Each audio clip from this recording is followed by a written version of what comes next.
Bezrat Hashem, nous sommes parashat Vaishlach. Dans la parasha, c'est écrit Vaishlach Yaakov malachim lefanav, et Yaakov envoya des anges devant lui. En hébreu, le mot malachim peut avoir deux sens. Malachim ne veut pas dire toujours des anges, ça peut dire aussi des messagers. Vaishlach Moshe malachim el melech Edom. El Moshe Rabbeinu envoya des messagers au roi de Edom. Mais malachim peut dire aussi malach, un ange. Ici, le premier Rashi de la paracha, Vaishlach Yaakov malachim, dit Rashi malachim mamash. Ne te trompe pas, c'est pas des messagers qu'il a envoyés à son frère Esav pour savoir s'il peut venir en paix vers lui. Non, malachim mamash. Disent tous les commentateurs, mais comment c'est possible?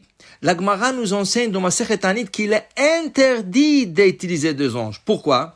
Parce qu'un ange, une fois qu'on l'appelle, il vient à notre service. Mais après, il veut venger le fait que nous, les hommes, nous l'avons utilisé comme un messager. Qui sommes-vous de m'utiliser comme messager? Bon, je suis obligé de le faire, mais après, je vais venger de vous. C'est pour cela, la Gemara dit qu'il y avait un roi perse qui s'appelait Shavour Malka, le roi Shavour, qui haïssait les Juifs. Et sa mère qui lui disait toujours, fais attention, le Dieu du Juif va te punir. Un jour, ils sont en train de prendre un repas, et la mère qui avertit son fils, arrête. Et il dit, tu sais quoi, je vais arrêter. Aujourd'hui, on est en plein été. C'était la période juillet, août, et il n'y a aucun nuage dans le ciel. Si tu emmènes un rabbin juif maintenant, et il fait sa prière, et Dieu l'exauce sa prière, et lui fait descendre la pluie maintenant, je suis prêt à ne plus parler mal de juifs et leur laisser tranquille. Tout de suite, la mère de Shavour Malka appelle Rav, un de grands talmudistes. Elle dit, s'il te plaît, fais quelque chose, fais une prière, fais descendre la pluie pour qu'il vous laisse tranquille, mon fils. Alors Rav, il fait sa prière, et tout de suite, le ciel se remplit avec des nuages, et la pluie commence à tomber.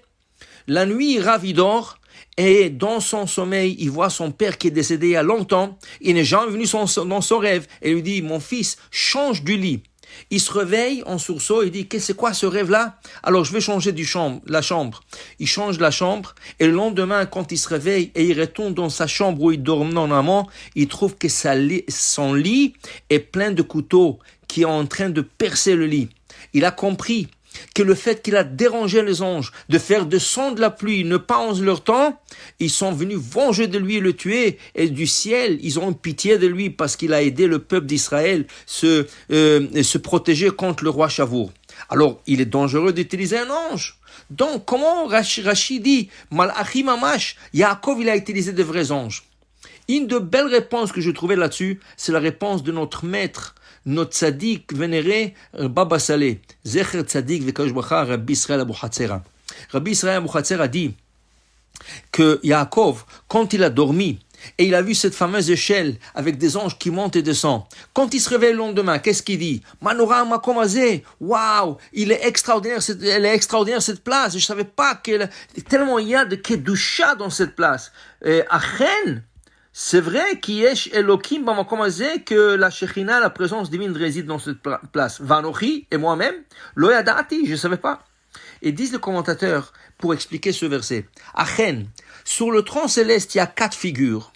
La première, c'est le lion, le roi de tous les animaux. La deuxième figure, c'est l'aigle, qui est le roi de tous les volailles. Après, il y a le kérouv, comme un ange, avec une face d'un bébé. Et après, il y a une figure d'un homme. Qui est cet homme? C'est Yaakov Avinu.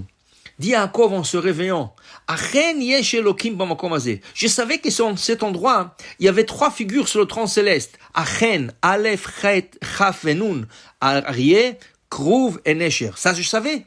Mais en dormant ce soir ici, et je vois, qu'est-ce qui se passe dans le ciel? Je vois que sur le trône céleste, il y a une figure d'un homme. Et qui c'est? Anochi. C'est moi. Et Anochi, si on prend les 4 lettres, Aleph, Nun, Chaf et Yud, Aleph c'est Aryeh, Nun c'est Nesher, aigle, Chaf c'est Kérouv, l'ange, avec l'image d'un bébé, Yud, Yaakov. Alors Anochi le Yadati, ça je savais pas que je suis aussi là-bas. Et maintenant Yaakov il sait que son figure se trouve sur le trône céleste, mais Quand elle est claire, dit Rabbi Shimon Bar Yochai, ça veut dire que Am Israël est sur la hausse et il peut battre ses ennemis. Mais quand cette figure est obscure, là Am Israël est à la baisse et Chav Shalom, il faut pas qu'il confronte ses ennemis. Yaakov, il va confronter son frère Esav. Il sait pas s'il veut le tuer ou pas, s'il veut lui faire une guerre ou pas. Donc, qu'est-ce qu'il a besoin de faire? D'abord vérifier sa figure dans le trans céleste. Mais lui, il ne peut pas monter. Et il ne va pas voir l'échelle encore. Alors, qu'est-ce qu'il faut qu'il fasse?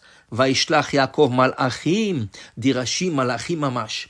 Et dans ce cas, les anges ne vont pas, ils vont pas s'énerver contre lui parce qu'il leur fait pas descendre pour faire quelque chose de personnel. Ils sont de toute façon dans le ciel et ils regardent quelque chose qui est dans le ciel. Ils ont rien qu'à lui dire ça. Dans ce cas, ils sont à son service et il n'y a pas de problème. Malachim mamash, dit le Baba Saleh. Et là, la suite du verset, elle est belle. La suite, elle dit, les fanav, ne lit pas les fanav devant lui, dit Baba Saleh. Il dit les panav, à son visage, à sa figure qui se trouve sur le trône céleste.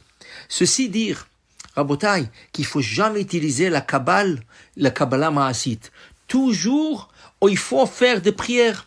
On n'utilise pas des anges, parce qu'après, les anges veulent venger de la personne. C'est pour ça que le Baba Saleh, il n'a jamais utilisé la Kabbalah Maasit, la Kabbalah dangereux. Il a utilisé que de l'eau. Il a béni de l'eau. Et la personne qui buvait cette eau était bénie. Le Baal Shem Tov, Rabbi Israël Baal Shem Tov, jamais il utilisait la Kabbalah. Qu'est-ce qu'il donnait? Il donnait un bout de papier. Et qu'est-ce qui est écrit sur le bout de papier? Israël Ben Sarah, son nom et le nom de sa mère. Et avec ça, il guérissait tout le monde. Rabbi Chaim Ben Attar, jamais il utilisait de nom sacré, jamais il utilisait la Kabbalah Maasit. Qu'est-ce qu'il faisait? Il faisait avec son nom. Il écrivait Chaim Ben Attar, Mevakesh Mashrina Kedosha. Il demande à la présence divine de guérir, d'aider et de réussir cet homme qui est devant lui. Alors pour vous dire, Rabotai, il ne faut pas chercher des kabbalistes, toutes sortes de noms sacrés. Tout ce qu'il faut chercher, d'être pieux, d'illuminer son visage, qui ner mitzvah. Et qu'est-ce qui donne la Torah? Torah or. C'est la Torah qui éclaire le visage de la personne. Et là, Vat Hashem malachim mamash qui vous accompagne. Je vous souhaite Shabbat Shalom ou Mevorach.